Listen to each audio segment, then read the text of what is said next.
was what I was supposed to do for any work in progress. I'll take a picture.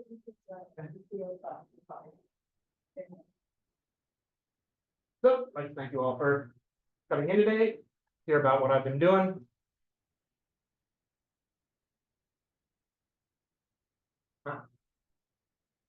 So to give a bit of background on why I decided to tackle the topics that I did in my dissertation, I've been a huge sports fan my entire life and have always wanted to contribute to that field in some way, shape, or form. And after I tore a ligament in my right shoulder, I realized it wasn't going to be as the starting pitcher on the Dodgers.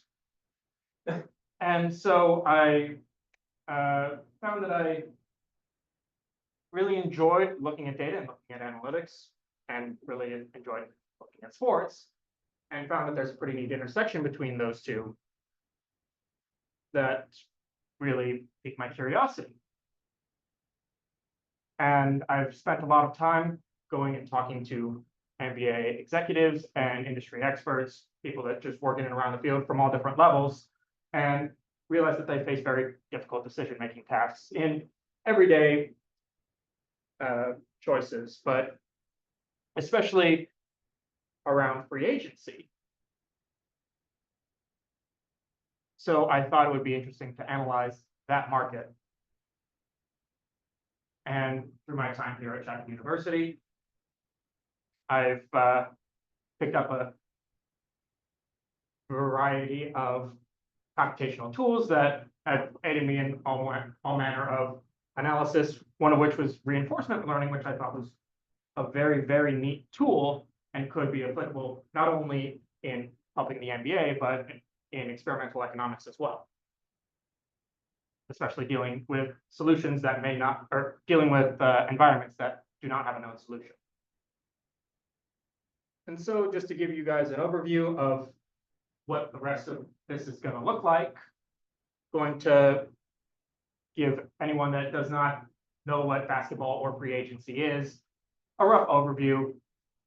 I'll then do a brief review of what dynamic programming and proximal policy optimization and reinforcement learning are, so that we are all talking on the same ground when I actually start getting into what I've done with dynamic programming, what I've done with reinforcement learning for the basketball environment, and what I have done with reinforcement learning for some other problems that I used as a way to show that proximal policy optimization is not only valid for my basketball environment that I built, but also as a more generalizable tool that can be used for comparison metrics. And so to dive a little bit into the basis of what free agency is, it is simply, for any sport, the market where teams and players are negotiating about new contracts so that they are able to, so that teams are able to fill a roster and players have money to play the game that they love so much.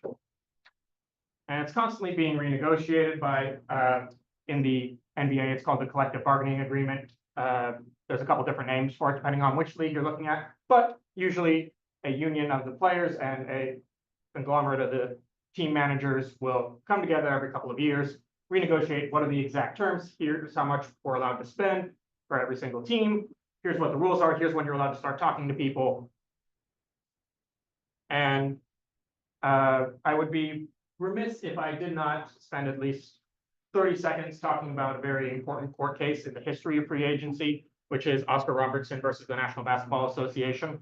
It was an antitrust law that filed in 1970. It was actually settled in 1976, where Oscar Robertson was suing the National Basketball Association to prevent the merger of the NBA and a smaller competitor league, the American Basketball Association, the ABA. The main point that Oscar Robertson was arguing was that players at the time did not really have the freedom to move from team to team and negotiate for themselves, because teams had this thing called the right of first refusal, where the team basically had a final say of whether they were going to let a player go at any one point. This lawsuit was a big part in getting rid of that statute and allowing for players and teams to freely negotiate as they do today. So to drop a very basic concept of what free agency looks like. You have teams and you have players. In this case, we have a nice little 14-4 player example laid out, where each team, all at the same time, is bidding on players that are available. And players are listening to offers, and at any point have to decide, am I going to accept amongst the offers that I have in front of me, or wait for something better to potentially come along? And there are certain risks associated with it, because teams may get fed up of waiting to hear from this one particular player and may decide to move on to a different target.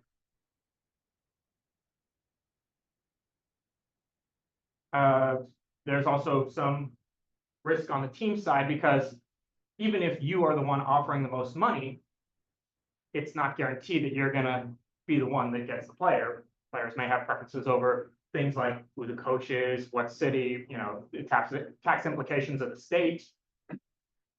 And so preferences aren't simple.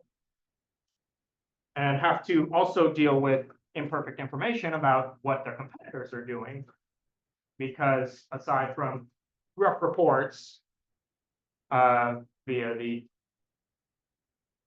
Twitter and Blue Sky elite, you're not really going to get a good understanding of what the exact state of the market is, who's focusing on which player.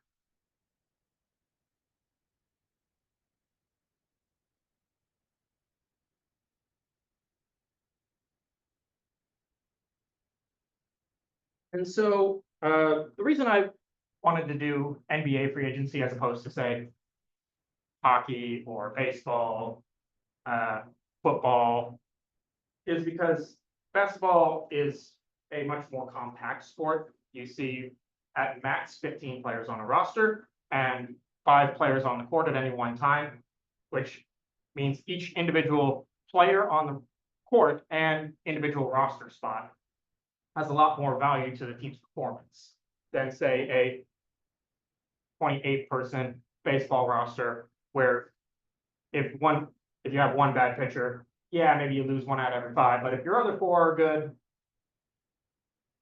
you're not in a horrible position. Not sure if Dr. Cournot is actually joining us, or just Trying to rally. what? Trying to rally. Just trying to rattle me? Yeah. So don't get rattled. Yeah, all right. And so why the NBA cares about free agency is pretty simple. They get good players, it makes their team better, it improves their record, it improves fan engagement. Obviously, teams will want to see, or fans want to see a good team playing. And so on a bad team playing, depends how long you've been a fan of the franchise. But being able to have a competitive edge by whatever analytics tools others might be able to provide is a big incentive to teams in that they can get better players, win more games, win a championship, get better TV deals, make a whole lot more money. And so going into a little bit about some of the code that I was working on for this paper, this project. The first aspect was dynamic programming, and as a quick overview of what that is, it is the concept of breaking any problem down into a series of subproblems. And so I chose as a random example here the Fibonacci sequence, in which you need to sum up every number in the pattern I apologize to those of you at home, but I will say the numbers loudly so that you understand what the sequence is. 1, 1, 2, 3, 5, 8, 13, 21, so on and so forth, where each number in the sequence is the sum of the two previous numbers before it. And so this F5 is the fifth number in the sequence. It is the sum of F4 and F3. F3 obviously is the sum of F2 and F1, so on and so forth.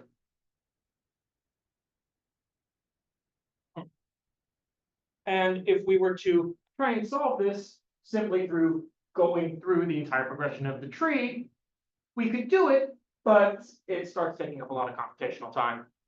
And you notice very quickly that we run into common values over and over and over again.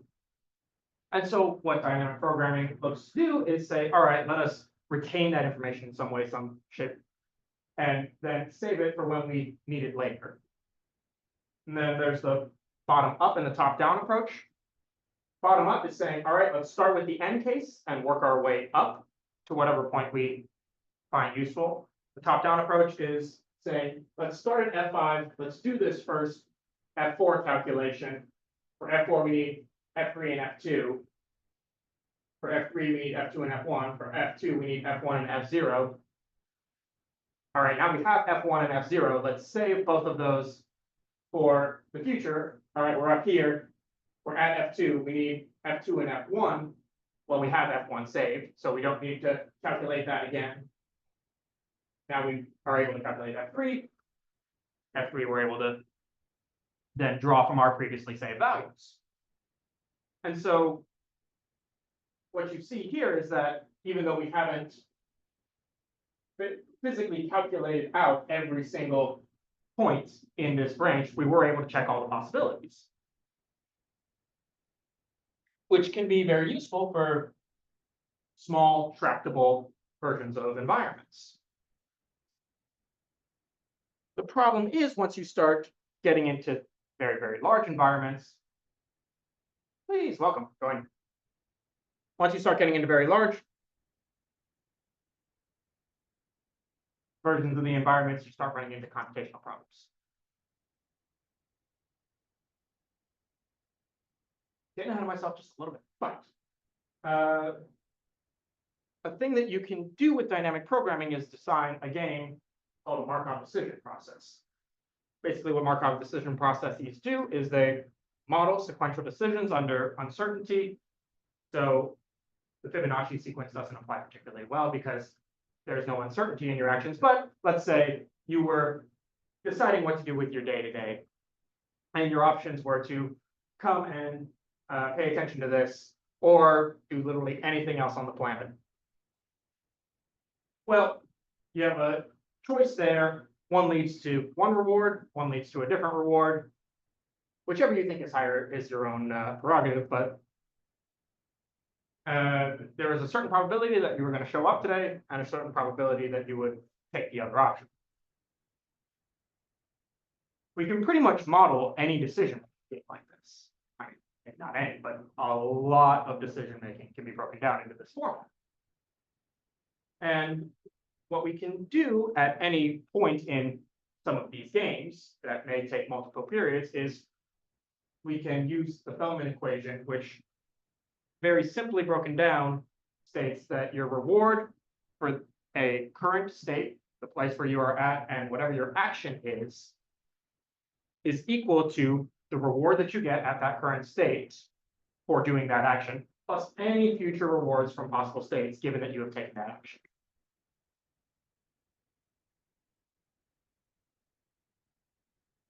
And so I will go a little bit more in detail later into how I'm applying that to basketball. But it is a relatively intuitive structure for modeling rewards in complex environments where you have different probabilities of ending up in different areas.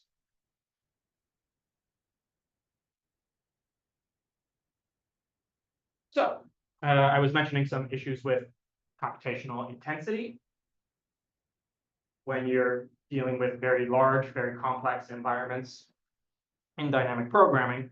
What reinforcement learning aims to do is figure out good policies for those environments without having to see every single possible state. And the way it does that is it has an actor and a critic, where the actor is playing the game, simulating it, trying to learn from its experiences, and the critic is updating the policy, trying to make sure that it plays that. And so what the goal of reinforcement learning is for any environment that you may give it is to get the highest cumulative reward over all the periods that it's playing. And a very beneficial thing is that it has a similar structure to the Markov decision processes that I just described, where you have defined states, you have defined actions. You're going to be moving throughout the different possible states in the environment and exploring what your rewards are as you transition through. The main difference being that you're gaining experience from simulation instead of a known model of what the exact transition probabilities are. Already address the dealing with intractable large markets point. So continue.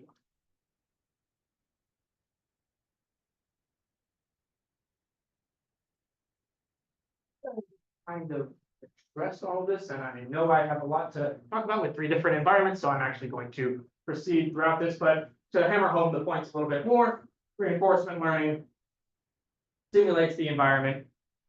There are a whole variety of algorithms, but for this one, for my work specifically, I use proximal policy optimization. I'm 90% sure I have a slide explaining why. But if not, I will go into more detail before I start actually presenting the results. Whereas dynamic programming is very good for handling tractable environments, but can run into some issues once you start scaling up. Look at that. If you understood how fast my heart is beating through my chest right now. Yeah, take a sip of water, it'll be okay, you know? Well, hopefully.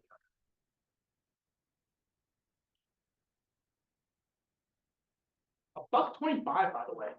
There's be damned. So why did I choose proximal policy optimization? It was highly recommended throughout the reinforcement learning literature that I was going through. The specific aspect of it that I found really interesting was that it has a clipping function in its policy, which is, I apologize again to those of you at home, but I'm going to go back to the whiteboard for just a little bit. And while you may think that this football markup is mine, it is not, so I will erase it. If, say, you had a curve, a sine curve, that looks something like this. A clipping function may say, all right, these points here are too extreme. And so we're going to flip to either you can do a hard clip of just there. It is exactly what there is, or you can tune it to have a smoother clip. I don't know how the color change would be exact same thing.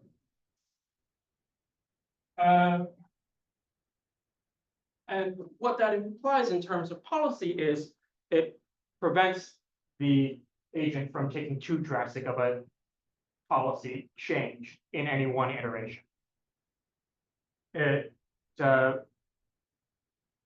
Since policy proximal optimization and most reinforcement learning is a gradient descent algorithm, it prevents any step from being too large and overshooting what may be the optimal.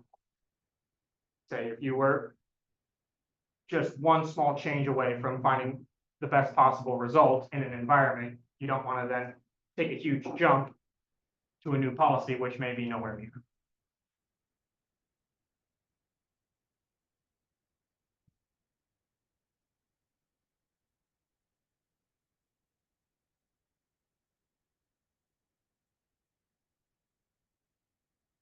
So continuing on, going to talk a little bit about how I created this environment for free agency, where you have agents interacting, or players interacting with teams, teams interacting with players. I drew up a nice little diagram here, and Marlena and Yishuan get to, but I have 3 students here that get to poke fun at me for not having a comment with a graph, because I send them emails about that every week when they don't do it. So you get one. This is the only one in the entire presentation. But basically, players' current contracts expired. They are then able to sign with a new team. And in the NBA, you have an exact date when that begins. And all the teams are allowed to start negotiating with all the players. Before free agency actually begins, though, teams have been doing months, years of scouting on players to understand, all right, how valuable is this person to my team specifically? Because I may have a shortage at one position, or feel that this player really fits the culture that we have going on.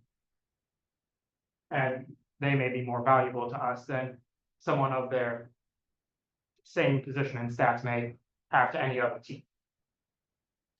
So once the teams are all ready and all the players' contracts have expired, free agency begins, and teams are allowed to submit offers to players of, hey, here is how much we are willing to pay you for whatever the length of the contract is. Free agents then take those offers and have to make that decision that I discussed a little bit earlier about, do I sit and wait for more offers to come in, or do I think that this is all the information that I'm going to get?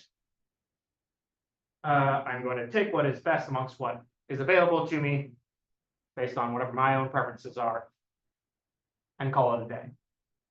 For the teams that were not accepted, well, let me start with the exempt case first. So if you are accepted, you no longer have a slot to fill. The free agent is now signed. You both leave the market, and that is the end of the process. If, however, we are in this other scenario where a player has said, I'm going to hold on a little bit more, I'm going to wait and see what else rolls in, the team then has its own decision, which is they can either decide to wait for the player to make their decision, or they can say, well, I think I'm losing out on opportunities to sign other players because this negotiation is not happening in a vacuum. There are other teams talking to other players right now, and I may want some of those. So I think my time is better spent back on the open market, at which point they withdraw their offer from the current player that they are interested in and head back into the market.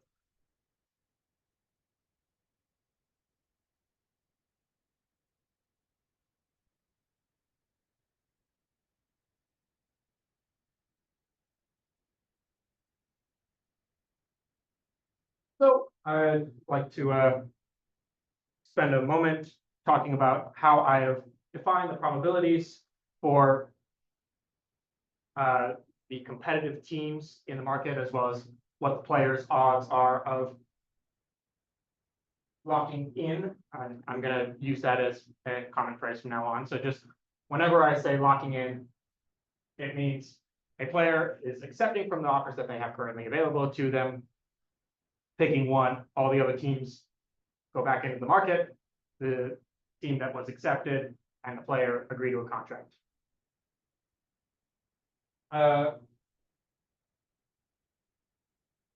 I picked some very simple functions for locking in and the probabilities for which players the other teams would propose to. These are not necessary assumptions. I have two different values later when I actually present my results of different ways that opposing teams could be proposing to players, just to prove that it is not strictly with this exact one set of parameters that my MDP and reinforcement learning methods work. Wanted to show that this is not a one-trick pony. And so in the first set of parameters, we have teams that do not have any common sense of value for the players, where my evaluation for player A is in no way associated with Dr. Rezenti's association for player A, and it is in no way associated with Tristan's association for player A. And so you have the opposing teams moving mostly randomly, in fact, entirely randomly. The other situation, which is a lot more realistic, is that all the teams share some common value and have a common understanding that one player is a lot better than the other ones in the market, or a little bit better than the other ones in the market, but their probabilities of proposing to each of those players is proportional to what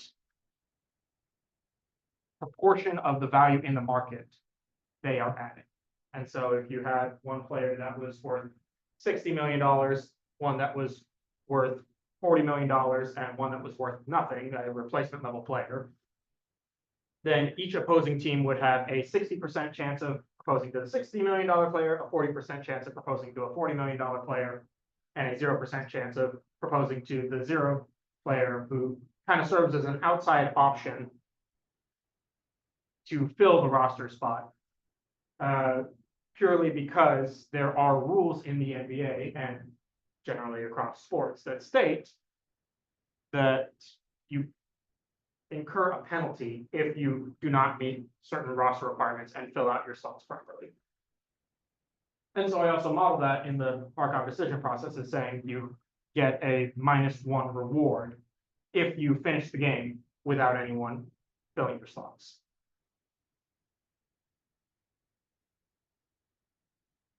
And so once we have this environment where we know that the other teams are going to be proposing to players at some probability, we have our own values for the players, we are able to then go into the Markov decision process for that game and say, all right, at any state, regardless of how many teams are remaining in the market, regardless of how many players are remaining in the market, which player to propose to gives me the highest reward. And the way we can look at that is through a slight change on the Bellman equation that I proposed earlier, although still very much the same concept of looking at the future reward versus the adding together the current reward of the action that you're currently taking, as well as the future reward of the other states that you would end up in giving your action.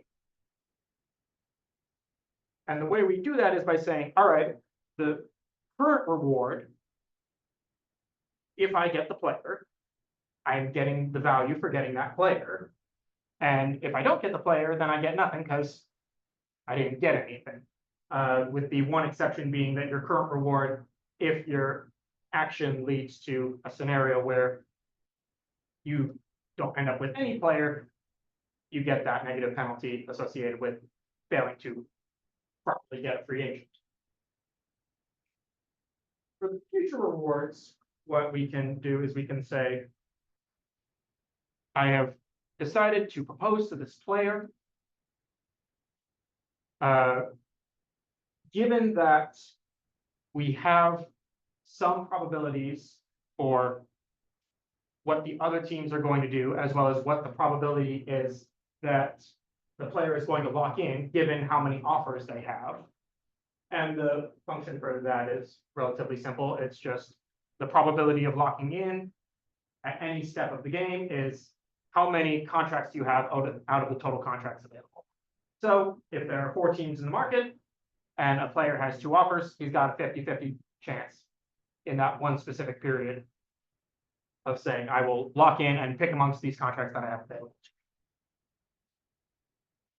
So given that we have the probability of the player locking in and all the probabilities of the other teams proposing to each of the other players, we can then check every state and figure out the expected reward in those future states of, well, if there's 2 players proposing to the same guy I'm proposing to and 1 player proposing to someone else, what is the expected reward at that state? And what is the probability that that state is going to occur, which we have based on the probabilities for each individual team going wherever they're going, and each individual player locking in based on how many offers they have on. Quick question. Yeah. Clarification.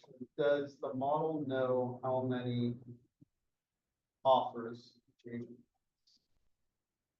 Or do you go through and say, if the agent has 1 offer, just for me, you know, the probability of locking in with that, or not agent, sorry, the player. Let us say I am the team. You are asking if I, as the team, know what the other number of offers are on other players. Yeah.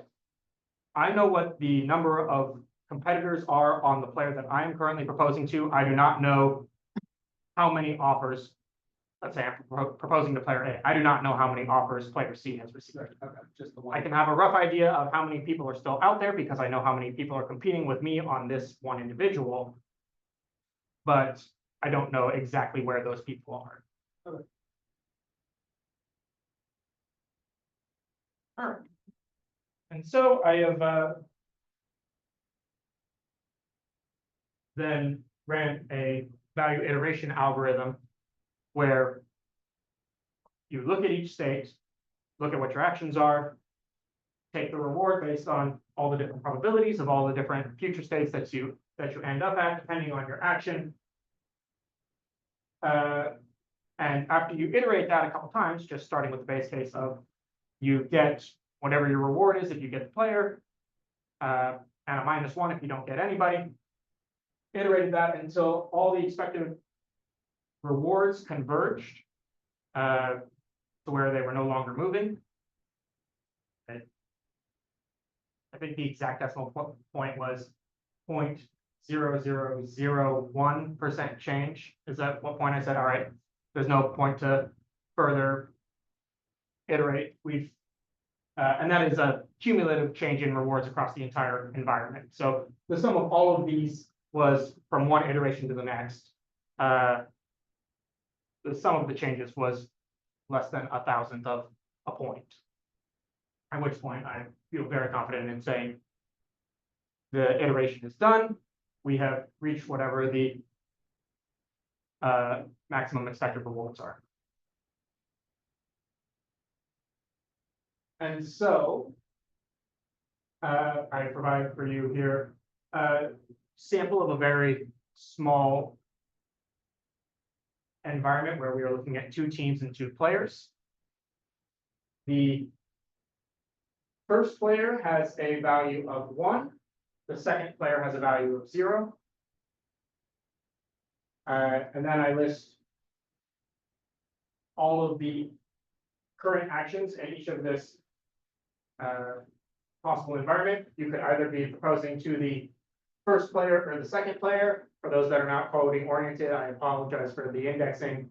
It is ingrained in my blood at this point. And then what if you are not proposing to anybody at the current point?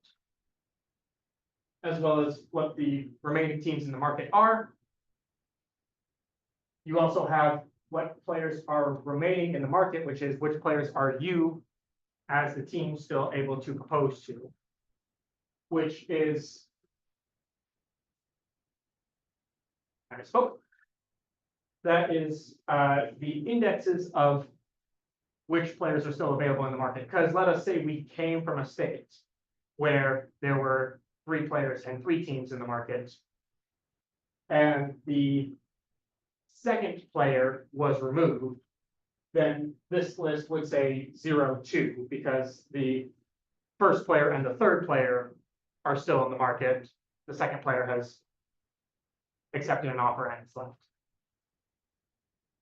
But in this small section of the table that I pulled out for you, both players are still remaining in the market, so they are available to be proposed to in every situation, assuming that they are not in this unavailable player list, which happens when you ruin a negotiation with a player. You go to them, say, hey, I'm willing to give you $15 million every year for the rest of your life.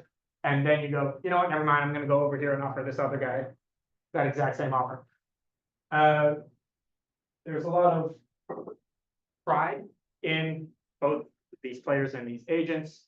There is a lot that rides on your relationship with them, with your connectivity with them. And so if you're going to pull millions and millions and millions of dollars out from underneath them, it is typically commonplace not to come back going, hey, actually, would you mind signing this?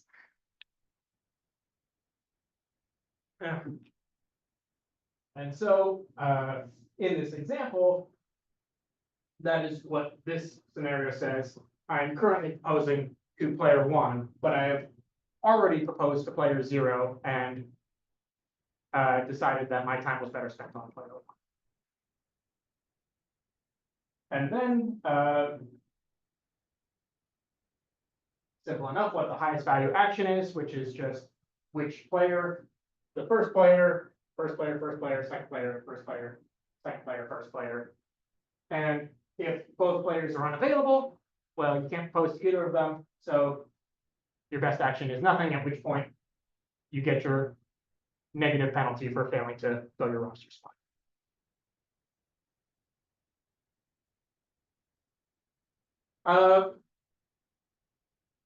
You guys get 2 slides of I didn't remember to put a comment.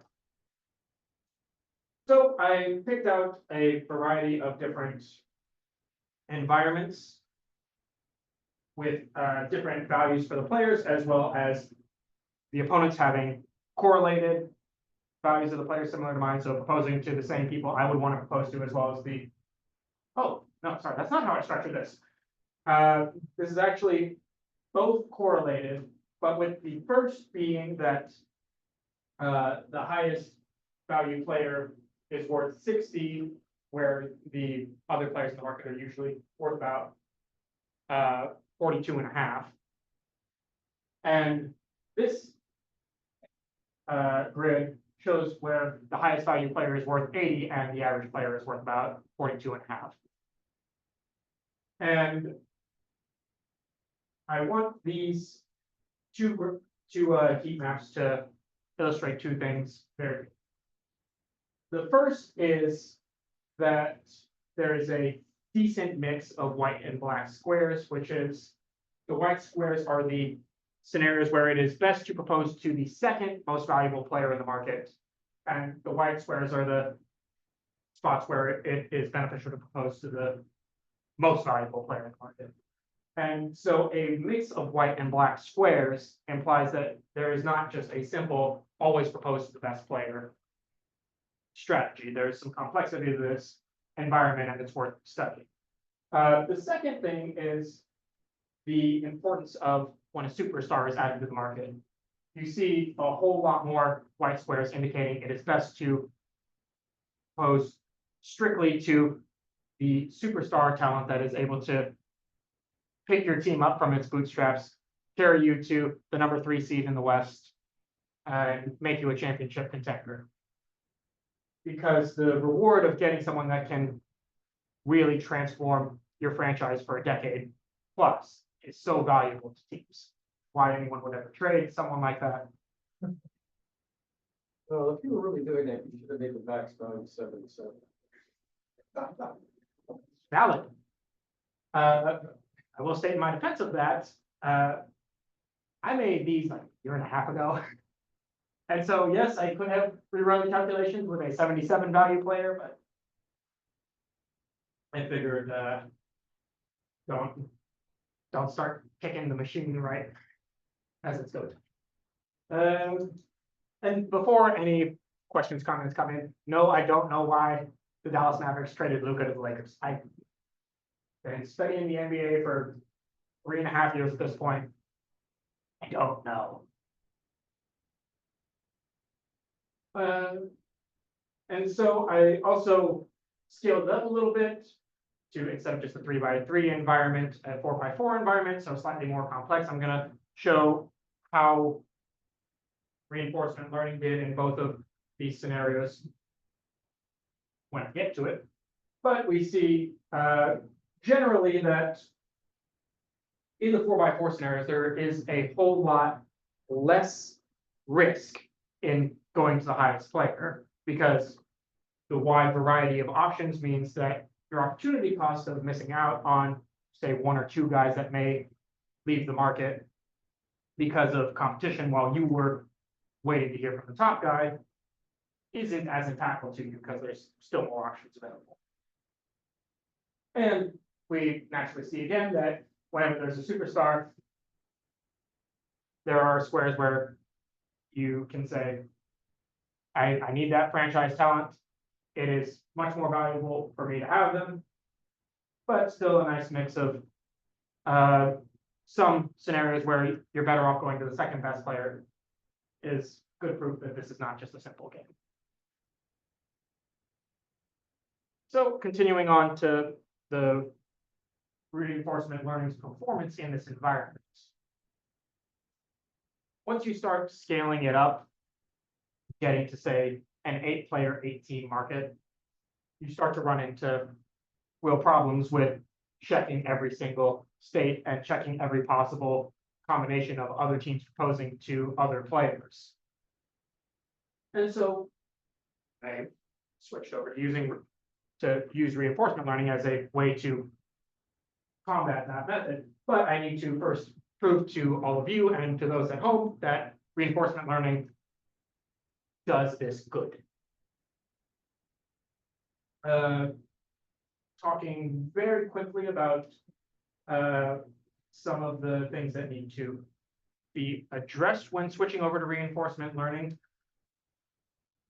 You can give the reinforcement learning agent, here are what the possible states are, here are what the actions are, go and play it. There is the possibility that the reinforcement learning agent may say, well, I want to propose to player number 3. But player number 3 has already left the market because he agreed to a contract with someone else. And so is an infeasible new state that you are approaching.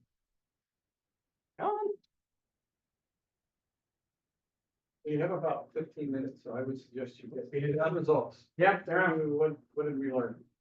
So quickly discussing as some comparison metrics, I implemented 2 other heuristics. The first being, I'm always going to propose to the second best player in the market.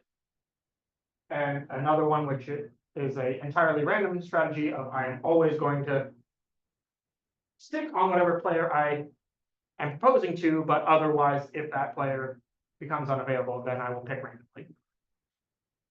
And so going into how PPO performed, first in the 3x3 scenario, I have for you the correlated and uncorrelated values, correlated and uncorrelated parameter sets. And if we take a look at where each of these values are, with this being the dynamic programming and this being what the average reward was of reinforcement learning after we let it play through the environment 10,000 times, which is required when there's a little bit of randomness to this environment. We see that the PPO agent is within 1 percentage point of the expected reward of what the dynamic program says is the action that has the highest value. from the same starting states as laid out here, given these three sets of values for the players and what the corresponding probabilities of the opponents is. It's a lot better than 1%. Yeah. We also noticed very quickly that aside from a scenario or two where the undercut is the correct strategy, that the reinforcement learning model is outperforming both the random strategy, which it should always do, and the undercut strategy very consistently. So I also applied that to the 4x4 model, and we see very consistent results, even with larger environments. An important observation is that the undercut strategy performs a lot better here than it does in 3x3 environments. Because when you are dealing with these scenarios of a whole lot more options, and so a whole lot less risk of missing out on the top player, the undercut strategy is also facing a whole lot less competition for the middling players and is able to take those players with relative consistency and get good rewards. So continuing on, I then scaled PPO up to a 8x8 example, and then adjusted the state of the game so that it was playing a 4x4 and a 3x3 game, even though it had been trained on 8x8 examples. And we see a slight decrease in performance there, but still performing the undercut and the random average. Predominantly because, by definition, PPO's goal is to win the game as early as possible, because the earlier it wins the game, the more teams there were available in the market, and the more value that you are able to extract out of the market. And so usually in an 8-player, 8-team scenario, it would find an offer that gets accepted while there were still 7 or 6 players left, instead of getting down to a scenario where there might only be 4 players left or 3 players left. And you also see that it struggles a little bit more with the 3x3 than with the 4x4, because it's seeing that 3x3 scenario even less than it's seeing the 4x4. But still overall performing better than both heuristics, which was promising. All right. I got 10 minutes for 2 other problems. So first, talk a little bit about the experimental economics game of job scheduling, which was an optimal scheduling problem where we brought human participants into the lab. They were tasked with dealing with a not trivial task of scheduling jobs that come in that have various levels of pay and various levels of difficulty, correspondingly different deadlines that they had to meet, otherwise those jobs would fail. And then once they have scheduled those jobs, allocating their resources that they were provided to work on them so that they are completed before that deadline. Participants were allowed to accept as many jobs as they want, but if they overwhelm themselves with accepted jobs, they could then run into facing a whole variety of penalties from not being able to complete all the jobs. So we brought participants in to play the environment on 2 separate days. They saw the same jobs on the first day as they did on the second day. There was a slightly different pay structure where the earnings of each job were exactly 4 times what they were on day 1. And each participant lost 18 points a day to simulate having to pay these workers that you are using to work on the jobs that you have accepted. But that doesn't change which jobs are the good jobs and which jobs are the bad jobs, because you are simply applying a decrease of 1,800 right at the start and then multiplying every job by 4. And since none of the complication probabilities changed on their part, if they saw a bad job on their first day through, they could know to then avoid it on the second day. And so I present a histogram of what their results were in this environment. You see pretty consistently that subjects are getting in the 2,200 to 2,400 range, with the best performer overall being at 29.42, which is pretty solid for a human. We had some people playing this game for days, weeks, maybe even months, that even on their best runs would get slightly over 3,000, which is nowhere close to the 3654 that you would get if you were to have perfect knowledge of the system of every single one of those jobs. But still very good. And so I then trained a reinforcement learning agent on 2 different approaches. The first being simulating a wide variety of jobs with a whole bunch of different values for how much they're worth and how frequently jobs are coming in and what their deadlines are. And then after it was trained, giving it the exact same jobs that the students received, and it got a reward of 2806, which outperformed all but 3 of the student subjects. And then the second one was training the reinforcement learning agent strictly on the jobs that were given to the students. So there was no variety. It would just play the same game over and over and over and over again, trying to get the best result possible, which turns it into a bit of a linear program where there's one known solution and it is just testing the different possibilities to try and find the one correct solution. And if we gave it enough time and just let it keep running forever, it would eventually get there as it keeps sampling different possibilities.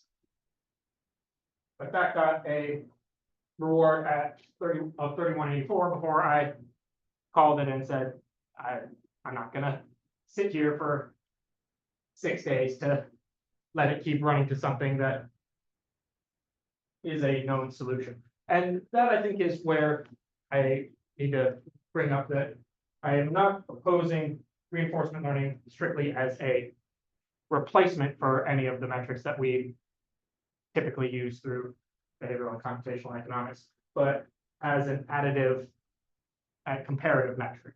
Because if you are strictly looking for, in this one scenario, what is the highest possible reward you can get, a linear program is still a better metric. But if you had, say, 100 different environments,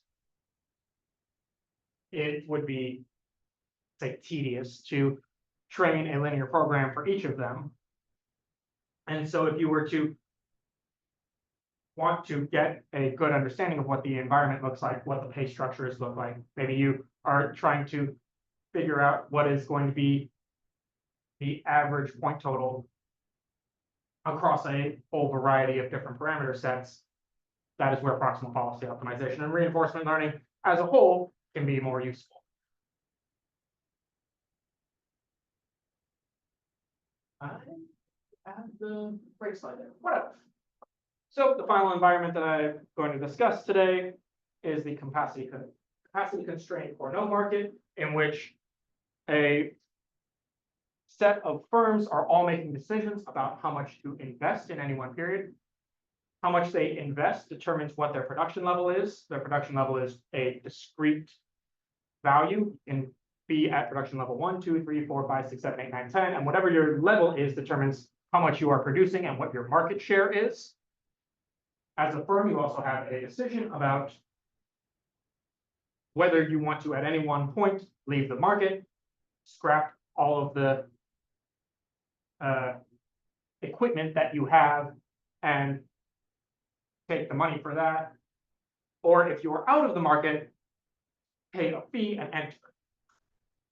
So the original work comes from Bereswar and Weintraub, 2012. They propose an approximate linear program that is meant to try and simulate the environment and get as close to a known Markov perfect equilibrium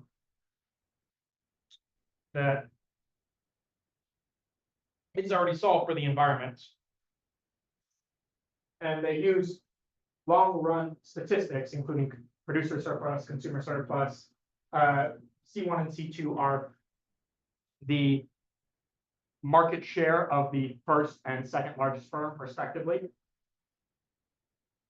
And the original paper uses those long-run statistics to see how far off their method is from the known solution. So I decided to throw multi-agent reinforcement learning, which is we're going to have each firm be its own reinforcement learning agent. They're going to play against each other. They are all going to learn at the same time. But if one of them was to say, explore too wildly, the other agents would then take advantage of that, which did end up happening, which is indicated by the very high percent differences in the highest and second highest company from what the original results were of the solution. We see that in scenarios where there were 3, 4, and 5 firms in the market, generally the reinforcement learning agent was able to take advantage of any unused capacity that should have been generated by a competitive firm, but was not because the reinforcement learning agent decided to vary its strategy trying to learn a new model, and the competitors immediately took advantage of that. The good news is that when we look at the long-run statistics that are supposed to show that you are close to what the Markov perfect equilibrium is, we're seeing much smaller differences on the consumer surplus and the producer surplus. Feedback. -1 minute.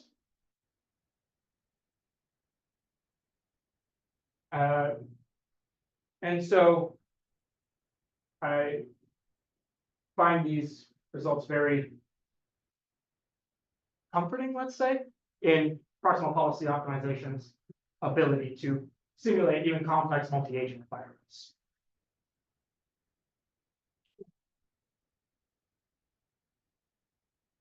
And so, to wrap up, what I have been working on and what I hope you have taken away from this is a novel approach to free agency, both in the NBA and hopefully expanded further into other sports, as well as PPO's ability to serve as a complementary metric in experimental economics.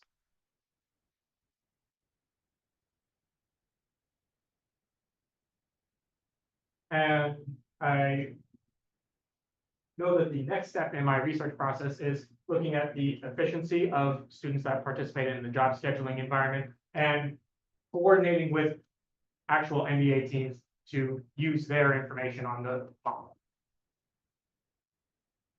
I now open the floor to any questions. I'll start with one. Yeah. So your model right now, can you sell your approach to an NBA team right now? Yeah. What's it lacking?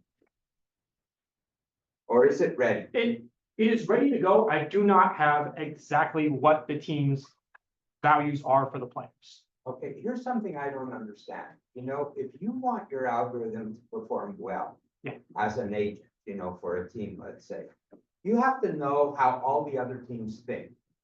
Okay, which means you need to input into your decision-making algorithm some sort of model for the thinking process of every other guy Yes, and so in you, the system. uh, And it'll only work as well as your estimates of the models for the other guys are, right? correct. And so what we can actually do is, and that was a point that I was trying to make with the other probabilities not mattering. We can set priors on each team. Hey, here is roughly what we think their probabilities of proposing to these other guys are, and let PPO simulate it out. And then get probabilities of what actions are the best to take, given what our priors are on our opponent's actions. Okay, And- and now you're in round one. Yeah. And you're expecting certain things to happen because of all the modeling that you did before you got there. And guess what, in round one, it doesn't happen the way you thought it was gonna happen in round one.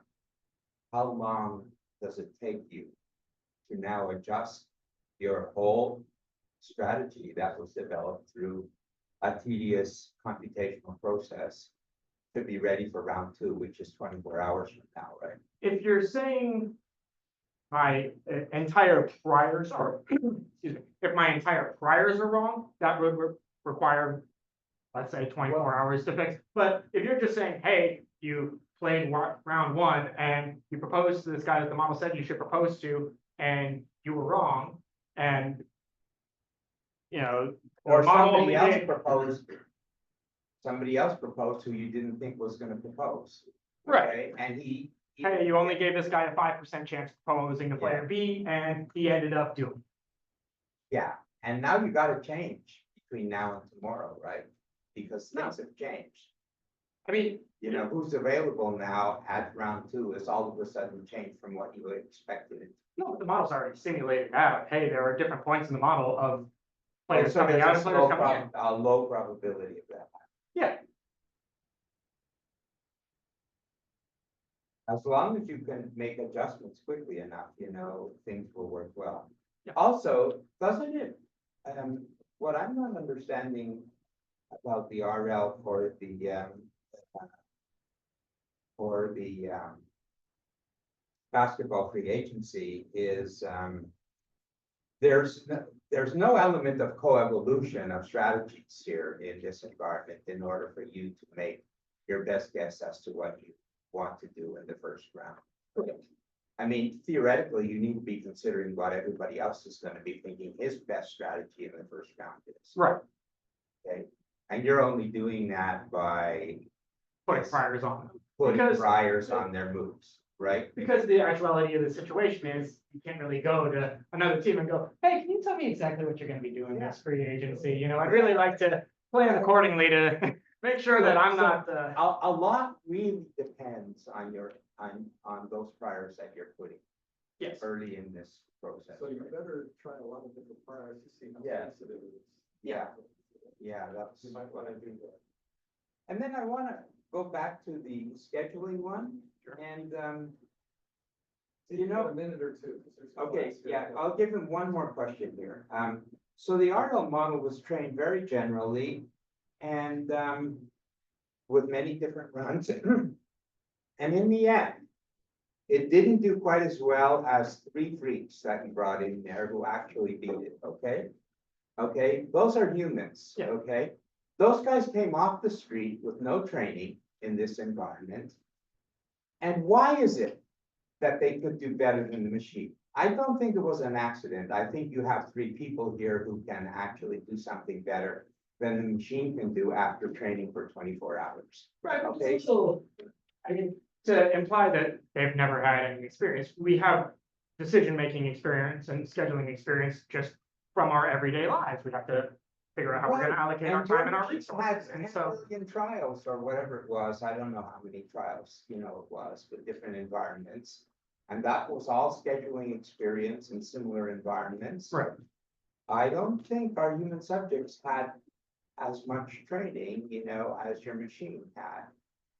To me, there must be something that they can do that the machine can't do, you know, in terms of, you know, reaching this threshold that, that the machine couldn't reach overnight, right? right. You know, there is an aspect of it as well of the parameter.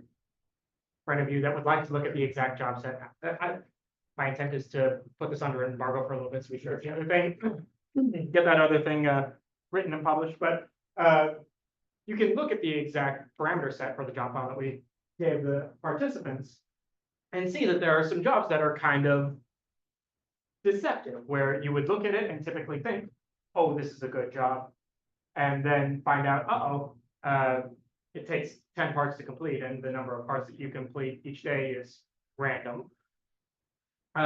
So if we have given the students an estimate, hey, you can work on this job roughly in 3 days, but it could be anywhere from like 2 to 9, and it ends up taking all night. And so Suggesting that what is really needed is some algorithm to find these freaks. Is that what you're telling me, as opposed to the, okay, good.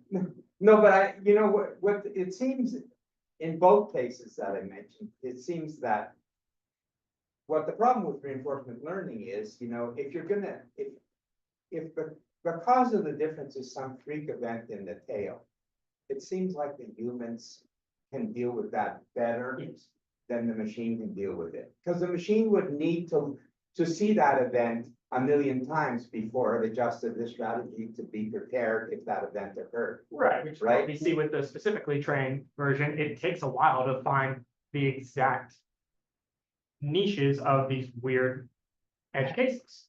Yeah, but that's what a person is better at doing, right? Right. That's testable. Yeah, it sure is. That's it. Anybody else? Yeah, Nico. I have a couple of questions. One is, have you played with a GRPO, UPO versus UPO? Or Not for this specific. just curious because they say that GRPO because of like it's a lot better policy. Another thing is, talk about the waivers, the special case of free agency. Did you do that or? By waivers, you mean Yeah, exceptions so for when you? Yeah, player gets waived. It's a special case of free. Right, you're talking about predominantly in-season free agency, which is applicable, I think, still to this model. Whenever a player gets waived off a team, they're then able to sign with a new team in the middle of the season. The reality of the situation is the waiver market is very, very limited, both by one, what teams have available roster spots. In fact, you will often see teams that either are over the cap and don't have the money to cut a player off the roster so that they would then be able to enter the market and get that waiver player. Or are happy with their current roster. And so while it is a similar market, it is not as prevalent because you're not really seeing a whole bunch of competition for it because teams mostly have their rosters constructed by the time waivers start getting filed. Sure. Aside from potentially acquiring more computational overhead, how might you, or would you make any changes to your approach if you were working with a more complex environment? Like, I don't know what other sports might be more complex, but with more players. So one thing that got cut from the presentation was the importance of hyperparameter tuning with reinforcement learning models. There was a large portion of my early time figuring out how to properly tune these models to get them to learn as early and as efficiently as possible. I think if I were to be tasked with a more difficult environment where you're saying, all right, go from here, what's the first thing you're going to do? It is, once you get the environment working, set up as good of a hyperparameter searcher as possible to be able to say, all right, I've seen after 1 million steps that these set of hyperparameters are working efficiently. Let's run with that from there for future training. They have to call All right, it. That's it. I want to do this real quick. There are a lot of people that have gotten me to this point today. The first one that has to go out is again to my committee who has been so instrumental in all of this. Dr. Porter for being the one who read my paper and gave me edits. Ryan for getting me started in computational economics and just programming in general, and Dr. Rossetti, who has been at my side for years at this point, guiding me. My parents for proofreading my paper and making sure that all the spelling, making sure the spelling mistakes are all out of there. I hope, Kevin, that you are on the Zoom at this point. You have been a huge part in guiding my journey throughout. And to Julia, who was helping me when I was struggling to figure out a way to visualize and articulate my concept of, hey, this is a complex environment. You have people that want to go to different actions depending on what the scenario is. So thank you for the visual help. My grandmother dressed me today, so I appreciate her for that. And she said to not forget a woman. So I'm just gonna fire them off real quick. Cindy and Megan for always helping with whatever legislative, administrative issues I may have. My sister for always supporting me. Rob Millett. Rob Millett was a very close family friend that organized a lot of my interactions with MBA industry executives. I would not be standing here today or presenting any of this without his support. And so, Rob, if you're seeing this, I cannot thank you enough. Thank you all for being here today. It's been a blast.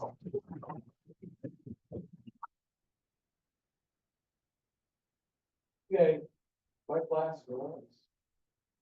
You're up there, you do your thing, yeah, you do your thing. Am I supposed to give this to him? or- He has to fill out the top part. Okay, Is that mine? No, that's why I didn't use it. oh, okay. Oh my goodness. How many people did we have on this thing? Too many. Yeah. Good job. Okay, Jacob, you gotta fill this out. Okay. you have to fill the top out. You and might wanna return use your it to name your- or some, unless you can sell it. Hey, yeah, wait, okay. Make sure that Cyril receives it, huh? After you. fill Yeah, this out. yeah, make sure you do what. Otherwise, Yeah. otherwise you're not. There's a famous cartoon. And the cartoon has this little toddler. And he's on the toilet and it's just